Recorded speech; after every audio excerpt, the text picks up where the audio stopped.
Baik teman-teman, selamat datang kembali. Pada kesempatan kali ini saya akan membahas rekomendasi saham atau analisa saham untuk besok tanggal 14 Juni 2022. Jadi seperti biasanya saya akan bahas totalnya ada 16 saham. Untuk bagian pertama saya akan bahas 8 saham, nanti bagian kedua saya akan bahas 8 saham yang lainnya. Saya mulai langsung dengan yang pertama adalah untuk saham Goto ya, Gojek Tokopedia. Jadi saya sebutnya Goto bukan Gotu ya. Mungkin orang-orang bilangnya Gotu tapi saya lebih suka sebutnya Goto. Karena memang pelafalannya ya Gojek Tokopedia. Saya mulai langsung dengan Goto ya. Jadi untuk Gojek Tokopedia ini memang masih cenderung sideways, dan sidewaysnya itu dia masih cenderung bagus karena dia masih di jalur uptrendnya. Jadi intinya selama dia bertahan di atasnya 338, yang mana 338 adalah harga IPO-nya ya, itu dia masih cukup bagus. Kalau Anda mau buy sekarang untuk Goto, boleh nggak? Boleh ya. Asalkan Anda pasang stop loss-nya, ikutin aja yang garis-garis yang sudah saya berikan di 360 dan 338 ya. Itu kalau yang mau buy sekarang. Jadi buy-nya bertahap aja, jangan terlalu banyak. Kalau dia berhasil breakout lagi, kalau kita perhatikan di sini swing high-nya di 404 ya. Jadi kalau berhasil naik ke atas 404, boleh tambah lagi atau average up, naik ke atas 416 tambah lagi. Kalau dia berhasil breakout ke atas 442, maka target berikutnya kurang lebih sekitar area 470 dan 500. Jadi sejauh ini memang uptrendnya masih cukup bagus. Mau buy sekarang boleh, tapi bertahap aja ya, seperti itu ya. Atau kalau misalnya, oh Pak Sunar, saya tunggu aja buy on weakness, tunggu di 338. Artinya kalau seperti ini ya, dia berhasil naik, kemudian dia koreksi, besoknya dia berhasil rebound naik ke atas 338. Di sanalah kesempatan kita untuk buy on weakness ya. Bagi yang nggak mau buy sekarang, kurang lebih seperti itu untuk Goto cukup. Oke, berikutnya untuk Telkom. Jadi setelah dividen dia turun terus koreksi, terakhir dia sudah berhasil naik lagi ke atas 4.000. Jadi sudah saya sebutkan sebelumnya memang ya, kalau dia gagal bertahan di atas 4.000 lebih baik jual dulu. Nah ternyata Pak Suntar, hari ini dia turun di bawah 4.000 kemudian berhasil ditutup di atasnya. Nah kira-kira bagaimana kalau yang misalnya sudah jual kena trailing stop ya? Harusnya kalau yang sudah jual dari awal di atas ya. Karena ini garis-garisnya sudah saya berikan 4.300. Kalau Anda mau dapat dividennya ya resikonya memang sudah saya sebutkan ya, dia gap down ya. Nah di sini apakah dia akan berhasil naik lagi atau rebound untuk Telkom? Kalau kita perhatikan memang selama dia bertahan di atas 4.000 masih cukup bagus. Jadi yang masih punya pasang aja trailing stopnya atau stop lossnya di 4.000 dan maksimum di 3930. Yang belum punya, kalau misalnya sudah jual ya kena trailing stop atau kena stop loss sebelumnya, boleh buyback. Kalau mau buyback tunggu aja kalau dia berhasil naik ke atas 4.200 atau minimal kalau dia sudah berhasil naik ke atasnya ini ya 4170. Jadi naik ke atas 4170 buy, naik ke atas 4.200 tambah lagi atau average up. Kemudian berikutnya lagi setiap kelipatan Rp50 atau Rp100 kalau mau tambah lagi atau average up silakan ya. Tapi di sini saya ingatkan belinya jangan terlalu banyak karena kalau kita perhatikan di sini MA20-nya sudah mulai mengarah ke bawah ya. Jadi belinya bertahap aja, kalau dia naik kita tambah lagi atau average up, tapi kalau turun jangan di average down ya, pasang trailing stop dan stop loss. Kurang lebih cukup ya untuk Telkom. Oke, berikutnya untuk ASI. Ini area buy weakness untuk ASI sudah saya sebutkan lama banget ya. Yang ikutin saya dari analisa saham harian dan analisa saham mingguan itu sudah lama saya sebutkan, area buy weakness-nya sudah saya gariskan di kotak merah ini ya. Jadi sekitar 6.700, artinya kalau dia koreksi kemudian bersih rebound, di sana kesempatan kita mulai buy. Buy-nya bertahap aja. Setiap kelipatan Rp50 atau Rp100 kita boleh tambah lagi atau average up. Yang sudah punya pasang aja trailing stopnya atau stop lossnya di 6925 dan maksimum di low-nya hari ini ya 6725. Kalau dia turun di banyak 6725, saran saya lebih baik jual dulu karena dia akan testing area 6450 dan 6250. Itu untuk ASI ya. Kalau yang mau buy, kalau yang nggak mau buy sekarang, boleh buy hasil akhir. Kalau dia berhasil breakout ke atas 7100, buy. Berikutnya setiap kelipatan Rp50 atau Rp100 ya, kalau mau tambah lagi atau average up. Target price berikutnya di 7625 dan 8000. Jadi garis-garis yang sudah saya berikan ini masih tetap sama acuannya. Jadi kalau dia berhasil naik lagi boleh tambah lagi atau average up. Kalau misalnya gagal ya, misalnya dia sudah naik ke atas 7250, kemudian naik lagi ke 7500, dalam perjalanan dia gagal ya, jangan lupa pasang trailing stopnya ya. Kurang lebih seperti itu. Ya mudah-mudahan dia masih bertahan di atas 6700 ya. Sejauh ini memang sideways-nya dia masih cukup bagus ya selama dia bertahan di atas 6700 ya. Memang kalau kita perhatikan ini 6725 ya low-nya hari ini. Jadi masih ada harapan lah dia untuk rebound lagi. Tapi kalau saya bilang sih kalau mau buy jangan terlalu banyak ya, bertahap aja, kalau naik kita tambah lagi ya. Kurang lebih seperti itu. Berikutnya untuk PNLF ya. Masih seputar dengan sentimen pembagian dividen ya. Katanya sih dia akan bagi dividen jumbo, ada yang isunya katanya ganti pemilik atau dan lain-lain ya. Eh, yang pastinya saya nggak tahu yang mana, karena isunya sih ada yang PNBN, ada yang bilang PNLF ya, ada yang bilang PNBS yang mau ganti pemilik dan sebagainya. Yang penting di sini ada rapat umum pemegang sahamnya tanggal 30 Juni ya. Jadi masih akhir bulan ini ya. Jadi sebenarnya apakah bakalan bagi dividen? Katanya dia akan bagi dividen jumbo ya, selama bertahun-tahun dia nggak bagi dividen. Tapi setahu saya terakhir itu untuk PNLF ya, kalaupun kita bicara mengenai pembagian dividen, itu biasanya setahu saya sih 2 tahun terakhir yang pernah dibagikan seperti itu ya. Kalau sampai bertahun-tahun dibagikan sebagai dividen, saya belum pernah tahu ya setahu saya. Setahu saya hanya 2 tahun terakhir laba yang ditahan itu bisa dibagikan sebagai dividen. Tapi kalau bertahun-tahun saya belum tahu apakah memang benar grupnya Panin ini semua sahamnya ya, semua ya, maksudnya seperti itu. Entah itu PNLF, PNBN dan lain-lain ya.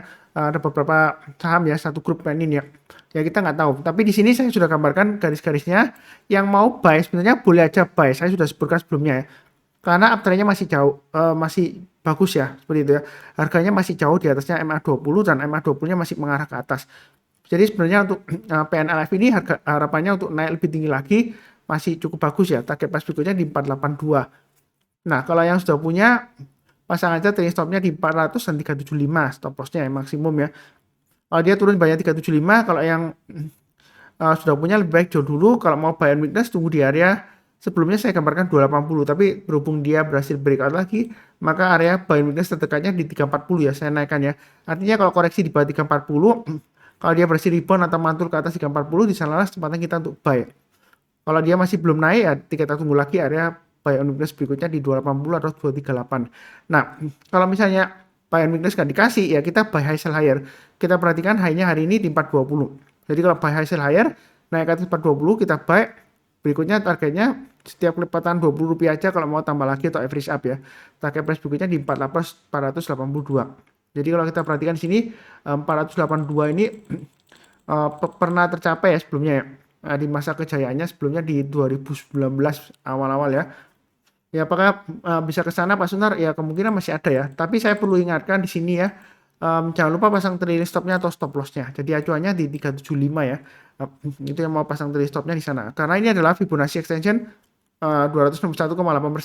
Kalau dia masih bisa naik lagi, kira-kira ini naiknya sampai berapa ya? Kalau kita lihat ekstensinya jauh di atas 261,8% ya. Sebenarnya kalau mau gambarkan, coba ya saya gambarkan kalau 361,8% bisa nggak di sini ya? Ya kalau 361,8% itu sekitar 450 ya. Ya masih bisa lah ya. Karena target saya di 482 high-nya sebelumnya. Jadi untuk PNLF kalau mau buy sekarang boleh aja, tapi buy-nya bertahap aja.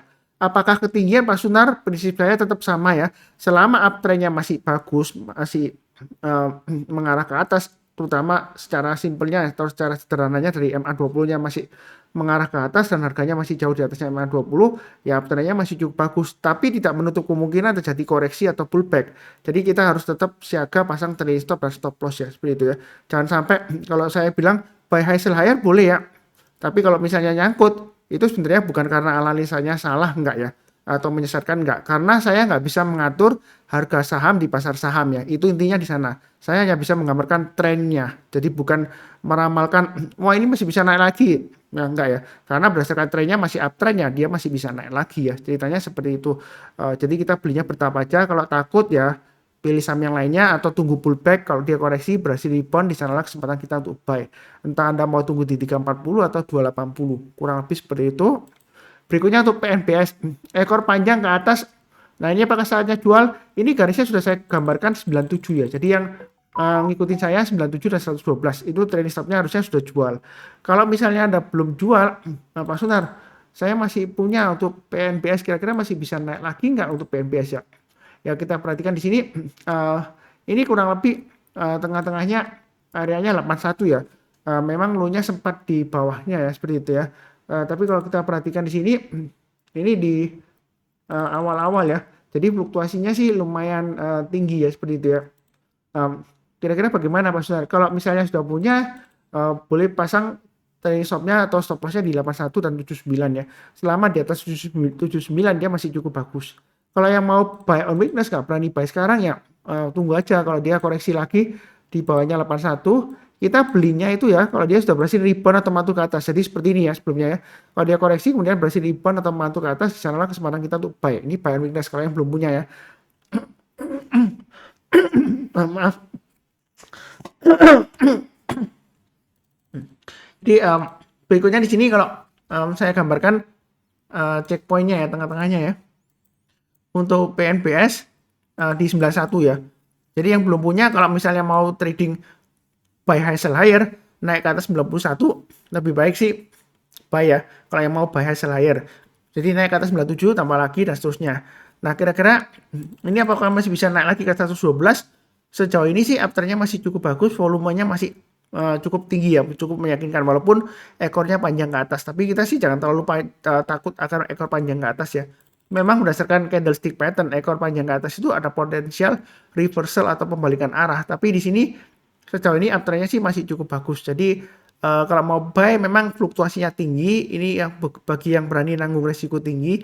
Kalau nggak berani ya pilihannya ada 3. Belinya tunggu koreksi aja kalau dia berhasil rebound bersama kita buy. Atau buy sekarang kalau dia naik lagi kita tambah lagi atau average up ya. Jadi buy-nya bertahap. Itu pilihan kedua. Kalau pilihan ketiga ya pilih saham yang lainnya aja daripada takut memaksakan diri nanti nyangkut susah ya seperti itu ya, tambah dipikirin nanti tambah stres ya, kurang lebih seperti itu. PNBS masih cukup bagus harapannya, cuma hati-hati fluktuasinya tinggi. Oke berikutnya untuk BRMS. Kalau kita perhatikan di sini masih tetap sama ya, area buy weakness-nya di 200. Jadi kalau mendekati 200 kalau dia berhasil rebound barusan kita buy. Nah hari ini kan dia mantul atau rebound Pak Sunar, apakah boleh buy? Boleh ya, jadi buy-nya bertahap aja. Kalau dia naik lagi setiap kelipatan Rp20 ya, atau ikuti garis-garis yang sudah saya berikan, naik ke atas 240 boleh tambah lagi atau average up. Oke, price berikutnya di 270 dan 300. Memang kondisi sekarang untuk BRMS ini sideways ya, trennya sideways tapi di jalur uptrendnya. Primary trendnya masih sideways. Primary trendnya masih uptrend, tapi secondary trendnya ini kondisi sekarang sideways ya, di area 200 sampai 240. Jadi setiap kali kalau koreksi dekat 200 boleh aja, tapi perlu diingat kalau dia gagal bertahan di atas 200, saran saya sih lebih baik jual dulu ya. Karena kalau dia breakdown di bawah 200, ya ada kemungkinan dia bisa testing area 170 atau bahkan bawahnya lagi 150-an ya. Kurang lebih untuk BRMS seperti itu. Mudah-mudahan aja masih bisa breakout ke atas 240. Saya yakin sih selama dia bertahan di atasnya 200 penutupannya ya, dia masih bisa naik lagi ya. Memang kalau kita perhatikan di sini sebelumnya pas ditutup di 200 Pak Sunar, atau sebelumnya di sini pernah nyentuh di bawahnya 200, tapi kan dia penutupannya di atas 200 ya. Jadi masih ada harapan selama dia ditutup di atas 200. Ya kurang lebih seperti itu ya. Oke berikutnya PNBN. Ternyata masih bisa higher lagi Pak Sunar. Ini sebenarnya sudah saya bahas juga ya di analisa saham harian dan juga mingguan. Memang dia sentimen dividen tinggi ya seperti itu ya. Nah apakah memang benar dia akan bagi dividen jumbo ya? Ya kita nggak akan pernah tahu pasti. Itu hanya rumor aja. Rapat umum pemegang sahamnya tanggal 22 Juni ya seperti itu. Katanya sih ada ganti kepemilikan. Ada yang pemegang sahamnya mau melepas sahamnya ya, beberapa ada investor baru yang mau masuk gitu ya, katanya informasinya seperti itu. Tapi kalau saya bilang sih fokusnya di sini adalah pergerakan harganya. Jadi target price 1.800 sudah tercapai, apakah masih bisa ke 2.000? Masih bisa. Nah kalau yang belum punya tunggu aja area buy on weakness-nya di 1.500 atau 1.200 maksimumnya di sana ya. Kalau yang bawah ini jangan dilihat lagi karena sudah ketinggalan jauh. Jadi 1.200 itu acuannya maksimumnya selama dia bertahan di atas 1.200 ya. Ini saya perpanjang aja. Sebenarnya untuk PNBN ini masih cukup bagus. Memang secara PBV-nya dia nggak terlalu mahal ya untuk ukuran bank buku 4. Tapi sebelumnya memang karena dia pelit bagi dividen, mungkin dia sahamnya nggak tertarik ya bisa aja. Kurang lebih sih seperti itu ya. Tapi kalau di sini kalau mau buy high sell higher, mau buy sekarang boleh nggak Pak Sunar? Boleh. Kalau dia naik lagi ke atas high-nya hari ini 1835, mau tambah lagi atau average up boleh. Target price-nya ke 2000. Jadi kalau mau tambah lagi setiap kelipatan Rp50 boleh ya, atau Rp100 terserah Anda ya. Kurang lebih sih untuk PNBN seperti itu. Mudah-mudahan dia lancar. Sejauh ini uptrendnya masih bagus. Mau buy sekarang boleh ya, saya ingatkan sekali lagi. Tapi jangan berpikiran Kalau misalnya sudah naik, Anda buy high sell higher ya. Kemudian kalau misalnya nyangkut, memang disclaimer on ya. Tapi saya ingatkan, saya tidak pernah menyesatkan orang lain. Prinsip saya tetap sama. Saya berpegangan pada trennya. Trennya ini masih cukup bagus. MA20 mengarah ke atas garis birunya ini ya. Harganya jauh di atas MA20. Apakah ketinggi? Em, apakah ketinggian Pak Sunar? Kalau saya sih nyarankan ya, kalau Anda trading saham ya, kita follow trennya aja. Selama uptrendnya masih bagus ya masih bisa naik lagi. Kadang memang bisa koreksi dalam atau pullback ya kalau dia apalagi jauh dari MA20-nya ya. Jadi gini, yang pasti sudah saya bantu pemasangan garis-garisnya untuk trailing stop dan stop loss-nya. Jadi saya tidak pernah menyesatkan orang lain. Kalau misalnya gagal ya karena saya nggak bisa mengatur harga saham di pasar saham ya, seperti itu ya. Kurang lebih cukup. Berikutnya untuk Sing. Memang lama Sing ini nggak pernah saya bahas ya. Lama banget. Nah, memang Sing ini ada yang bilang, Pak Sunar ini saham gorengan. Sebenarnya kalau kita bicara mengenai saham gorengan, saham itu kalau nggak digoreng nggak naik ya, seperti itu ya. Dia akan tetap sideways di bawah atau di atas sideways, atau diam aja nggak kemana-mana. Walaupun gerak mungkin gerak 1-2 tik terus dia balik lagi ya, seperti itu ya. Atau bahkan cenderung lesu ya, seperti itu. Nah, apakah kita boleh buy untuk Sing ini ya? Kalau kita perhatikan sebelumnya ya, area buy on weakness saya di 93. Buy on weakness itu artinya kalau dia koreksi di bawah 93, kita belinya kalau sudah berhasil naik atau breakout ke atas 93. Memang di sini ya 1, 2, 3 dia 3 kali gagal ya, setelah dia sebelumnya breakdown di bawahnya berhasil naik tapi dia gagal ya, nggak lama lagi. Kalaupun ngikutin saya ya pasang trailing stopnya ya masih paling nggak ya break even point lah ya. Atau loss dikit lah ya. Nah, kalau dia naik lagi apakah boleh buy Pak Sunar, buy high sell higher? Boleh ya. Seperti itu ya. Apakah ada aksi korporasi? Saya nggak tahu ya. Sing ini ada aksi korporasi apa? Saya nggak tahu. Apakah ada rapat umum pemegang saham? Sebentar ya, saya intipkan juga. Apakah ada pembagian dividen? Kalau untuk RUPS-nya, rapat umum pemegang sahamnya tanggal 24 Juni ya, 2022. Tapi agendanya apa saya nggak tahu. Ini jam 2 sore waktu Indonesia bagian Barat ya. Dia secara online ya. Jadi apakah bisa naik lagi ya? Naik ke atas 93 kita buy-nya bertahap aja. Kalau dia berhasil breakout ke atas 101 tambah lagi target price berikutnya sekitar 107 sampai dengan 110 ya. Itu untuk Sing. Memang resikonya masih tinggi ya karena ini kecenderungannya masih testing area resistennya 93. Kalau misalnya takut tunggu aja buy weakness-nya di area 83 atau paling terdekat di sini ini ada swing high di sini 87 ya. Jadi boleh pakai acuan di sana. Misalnya kalau dia koreksi ya, saya nggak mendoakan koreksi nggak ya.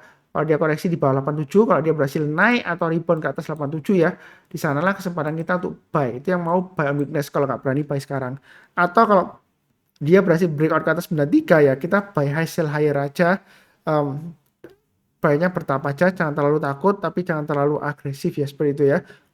Kurang lebih sih cukup ya. Ini sudah ada 8 saham yang saya bahas. Nanti berlanjut ke bagian kedua, saya akan bahas 8 saham yang lainnya. Seperti biasanya yang maaf ya, ada satu kegiatan yang saya lupa informasikan untuk event yang akan datang ya. Sebentar saya ganti dulu slide-nya. Mudah-mudahan pada nonton sampai habis ya. Jadi akan ada event live trading ya. Jadi kalau ada event live trading itu biasanya paling seru ya. Yang ikut selalu penuh ya, sekitar 100-an.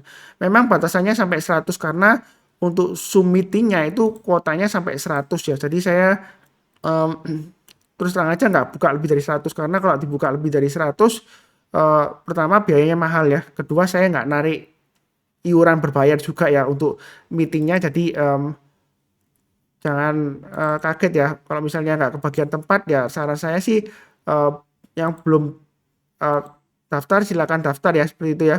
Jadi ini terbuka untuk umum ya, jadi bukan hanya untuk Mira Asset enggak ya, ini terbuka untuk semua golongan ya. Terserah Anda punya sekuritas di mana aja boleh ikut ya. Tapi pembahasannya memang ada dua ya live trading eventnya. Pilihannya yang pertama adalah onsite. Jadi kalau Anda tinggal di wilayah Surabaya atau sekitarnya ya, kalau misalnya nggak terlalu jauh, Anda bisa datang di lokasi onsite. Lokasi onsite-nya itu ada di Surabaya, alamatnya di tempatnya Mirai Asset Sekuritas Indonesia, Jalan Maijen Sukono nomor 196, Duku Pakis, Kota Surabaya. Itu onsite. Jadi mulai jam 8.45 sampai jam 3 sore. Kalau yang online bisa join lewat Zoom ya, live event ya. daftarnya nanti linknya ada di video deskripsi di bawah ini. Kenapa saya ngadakan live trading event? Karena seringkali saya ditanya ya, Pak Suntar, ini kira-kira pasang supportnya di mana? Terus kadang-kadang ada pertanyaan, Pak Suntar, saya sudah kena supportnya, oh kok dia naik lagi, Pak Suntar, gimana ini? Pasang trade stopnya di mana? Pasang stop lossnya di mana? Saya akan bahas semuanya sampai tuntas ya. Jadi misalnya kalau, oh Pak Suntar, saya masih sibuk kerja ya, nanti rekamannya saya usahakan saya push online rekamannya. Tapi saya nggak janji juga ya, kadang-kadang memang mungkin ada masalah teknis atau seperti apa gitu ya.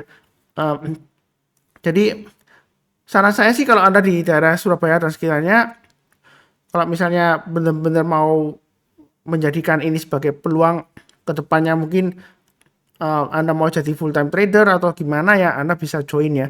Kalaupun Anda sudah pengalaman lama di trading, kalau Anda mau join eventnya ya silahkan ya, mungkin ada ilmu baru atau sesuatu yang baru yang Anda belum tahu ya, kita belajar bersama ya. Karena kadang-kadang dalam proses belajar ya itu mungkin kita sudah lama di saham tapi ada sesuatu yang terlewatkan atau sesuatu sebelumnya yang kita belum tahu ya, seperti itu ya. Atau ada strategi baru, nanti saya akan bahas di event free live trading. Ini free, nggak promosi apapun juga ya, seperti itu ya. Memang tujuannya untuk memberikan semacam edukasi lah atau pengalaman bagaimana sih trading di saham ya. Tapi berguna juga bagi investor ya, seperti itu ya. Kapan saat terbaik untuk buy nanti saya juga bahas di sana. Jangan lupa sign up ya. Sign up-nya ada di Google Form. Linknya ada di video deskripsi di bawah ini. Ya kurang lebih seperti itu ya. Seperti biasanya saya doakan selalu semuanya selalu sehat, damai dan sejahtera selalu. Amin. Terima kasih banyak. Sekian.